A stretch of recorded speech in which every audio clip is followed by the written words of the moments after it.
Hello and welcome back to the Lady Sows. Today I'm going to be sowing my tomatoes. I know lots of people have already sown their tomatoes, but I want most of mine to go outside, so I haven't felt that there was any rush to get on with them, and because I've got to find somewhere to put them until the weather starts to warm up a bit more out, at night. So I'm going to be sowing them into, I don't know what size these are, 5 centimetre, 3 centimetre pots. And I'm going to sow 5 seeds of each. And what I'm going to endeavour to do is put some pictures up of the tomatoes that I'm going to sow. Most of my tomatoes have come from a company called Tomato Revolution. I'm not altogether sure where I actually how I stumbled across them, but I've sown quite a few of their tomatoes now, and I really like them, but they have so many to choose from. So I will put a link to them in the description below. I've also got a bit of a crib sheet so that I can give you a little bit of detail about each one. And I'm also going to try and put some photos up here so that you can get a look at what they look like. Now, I've tended to go for tomatoes that will be able to go outdoors as well as inside, because I don't have, as I said, most of my tomatoes are going to have to be grown outside at the allotment. So the first one I'm going to grow is a tomato called Eve Candy. And it's a dwarf tomato with a regular leaf, whatever that means. It's a mid to late season, and it produces a dark brick red coloured fruits with black anthose shoulders. And the tomatoes are between 3 ounces and 5 ounces each, which is 85 to 140 grams. It has a maze of colour with shades of pink and red and some dark striping. And the interior is meaty and the flavour is rich and intense. So that actually sounded really nice. So it's a round tomato. I'm going to sow 5 seeds in each of these pots. I've already pre-watered them. I can get 5 seeds to come out off my fingers, of course. 4, 5. I'll put the rest back in this little packet for another time.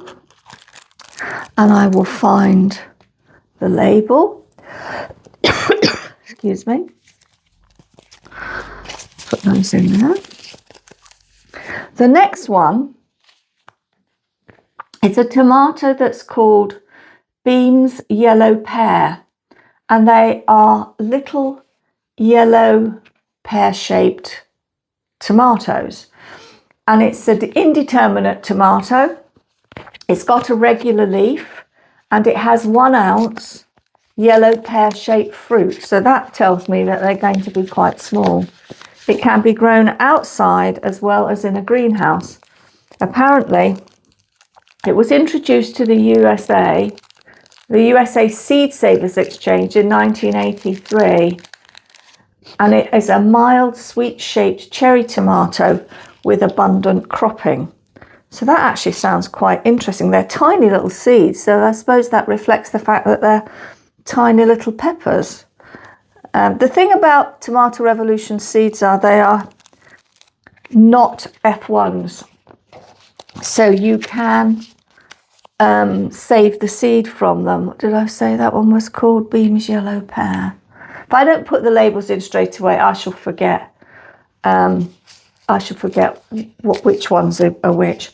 Now the next one is called Blue Sun, which is an intermediate tomato. And the thing that surprises me is that it's called Blue Sun, but it's actually yellow. So don't ask me why. It's an early to mid-season producing a blate orange blue, whatever a blate means, I haven't a clue. I've just lifted this from their website. Orange stroke blue fruits that average 6 ounces. So that must be more than 140 grams, as 5 ounces is 140 grams. Some things I'm quite good with ounces and other things I'm quite good with with grams. How many have I put in there? I've got some vermiculite in here, so it's actually difficult to see. It's actually difficult to see how many seeds are in there because the vermiculite and the seeds look much the same. What else does it tell me? It says it's black. Oh yeah, it's a productive variety that ripens to a mandarin orange. Blue sun. That ripens to a mandarin orange with some antho black blue showing on the shoulders. The flavour is on the sweeter side of balance and can be grown outside as well as in a greenhouse. So that's a round one as well. So the next one is called Caitlin's Lucky Stripe. And it's a round indeterminate and potato leaf. Which sounds rather interesting. So what the difference is between a standard leaf and a potato leaf, I've got no idea. But anyway, it's got that's 4, that's 5. It's got a potato leaf. What else does it tell me about it? It's mostly round fruits, originate from the little lucky line. However, some fruits can show a blunt heart shape. It's got a superb rich complex and can be grown outside or in a greenhouse. So that was the Caitlin's Lucky Stripe. The next one on my list is Queen of the Night, which I think quite a lot of people will have heard of Queen of the Night. I think it's quite a popular tomato. I think it's sort of larger. Oh no, it's not, because it says averages 2 ounces, so that must be about 75 to 80 grams. And I've got too many there. I've got not enough. 4, one more. It's a mid-season. And it's, let's just put these in here. It's a round red-orange striped fruit with a strong blue-black influence on the upper half. The more the fruits are exposed to sunlight, the stronger this antioxidant, the same as in blueberries. The more fruits will turn blue-black. Dense flesh, but very juicy with a strong tomato flavour. Oh, it sounds really good, doesn't it? That's Queen of the Night. As I say, I'm sure I've sown that. I've grown those, but quite a few years ago now. The next one is called Audrey's Love, and these are actually my own saved seed. I found them a very prolific tomato. It absolutely produced loads and loads of fruits. It's a dwarf variety. And I've saved these seeds myself. As I say, although it's a dwarf variety, I did find it benefited from a little bit of staking just to keep the fruits off the ground more than anything else. Because the trusses were so heavy, those two seem to be stuck together. The trusses were so heavy with fruit that they were inclined to sort of bend, and the fruits were sitting on the ground. So I did put small stakes in them to actually keep the fruit off the ground. It says that it could only grow to 2 to 3 feet tall. Yes, it did grow tall, although it's supposed to be a dwarf variety. It's a paste type, so the type that they make tomato puree out of. Plum shaped with 2 to 4 ounces each, are chocolate coloured, deep red with green shoulders. I didn't see that's chocolate coloured isn't deep red to me. They've got green striping, are juicy and have a mild balanced flavour. They were really good. I used them mainly, the bulk of them I actually used to bottle as chopped tomatoes. And I mean, well, last year was such a fantastic year for tomatoes because it was so warm, and who knows what this year's going to produce. I mean, a few days ago we thought we were going to be in spring, and now winter has come back to bite us on the rear end again. So the next one is called Blood Moon. Let's turn the page over, the crib sheet. Blood Moon. It's an indeterminate. So I've only got 2 dwarf varieties, which is Audrey's Love and this one here, which was Eve Candy. The rest are all indeterminate varieties, so they will need staking. This one, this is a big one. So this one I will probably grow in the greenhouse because it grows to 10 ounces. I don't know how many grams 10 ounces is, to be honest. I'm saying I'm doing 5 of each of these, but so this grows to 10 ounces, which is 280 grams, which is more than quarter of a pound. Well, more than half a pound. If you think about, oh no, that's a different one. 280 grams. So it's just about the weight of a pack of butter, really, or just a bit over the weight of a pack of butter.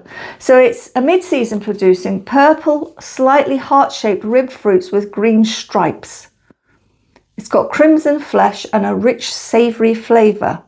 It's a low-growing plant, tops out at 2 metres. Well, that's 6 foot, just over 6 foot, which I don't consider that low-growing personally, but there you go. I'm 5'6", and it's obviously will grow taller than me. I doubt if it will grow that tall in my greenhouse up here, but I suppose in certain conditions it probably would grow to that one. Now, the next one I don't have a picture of. In fact, the next 2 I don't have pictures of. They're seeds that I've saved. Now, this one is called Chupa Chups. And these were a variety that Mark from Gang Gang and Peanut supplied as part of his tomato challenge last year. And I really like these tomatoes. They were quite a good size, about the size of, I was going to say about the size of a peach, really, maybe a bit bigger. They weren't the size of an apple. They were a really lovely tomato. I did like 1, 2, 3, 4, 5. I did like them. And what the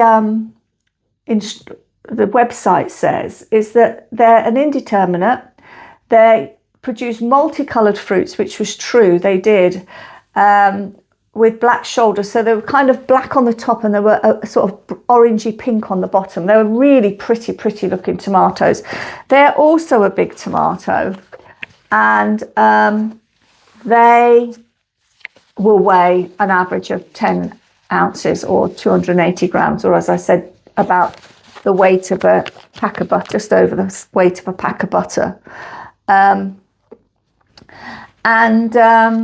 They've said that the flavour profile is on the sweeter side of balance. It's super tasty and juicy. They were a lovely tomato, hence the reason why I kept some seeds back for this year. And then the last one, which again I don't have a picture of, this is a Roma tomato. And these were my friend's tomatoes. And they were super prolific. I mean, she had just loads and loads of tomatoes. They were a dwarf variety, the ones that she had. And they were a plum-shaped tomato. So they're very similar tomato to the San Marzano tomato, the tomatoes that are used in tins of plum tomatoes. They're also a paste tomato. So they would be the tomatoes that would be grown for making tomato puree out of as well. And they bottled really well. Although I only had a few, I did bottle some up for her because while she was on holiday, I picked quite a few of hers that were ripening, and then I bottled them up for her, and they bottled really well. They would make fantastic passata. I don't use a lot of passata, but I use loads of tin tomatoes, and I used a lot of my tomatoes last year. I bottled for using as tin tomatoes. I think I had 26 or 28 jars of tin tomatoes, or jars of bottled tomatoes, and I think I still got about 6 left. So I was really pleased about that. So so it's, yes, it does say in it that when I looked up about Roma, it says it's commonly one of the plum tomatoes you'll find in supermarkets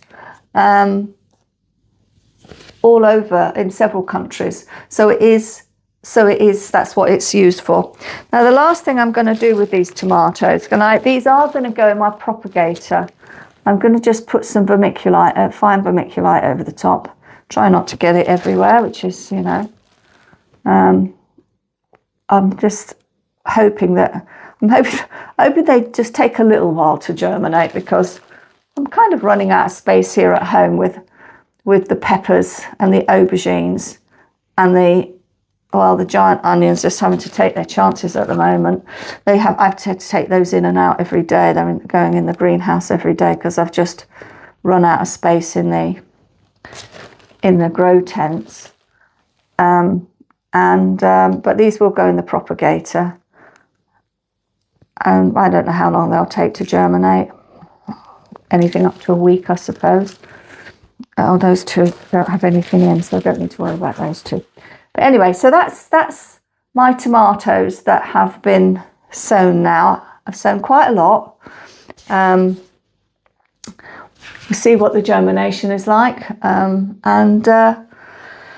that's it really. Thanks very much for watching if you've got this far, and hope to catch you another time. Bye for now. Bye-bye.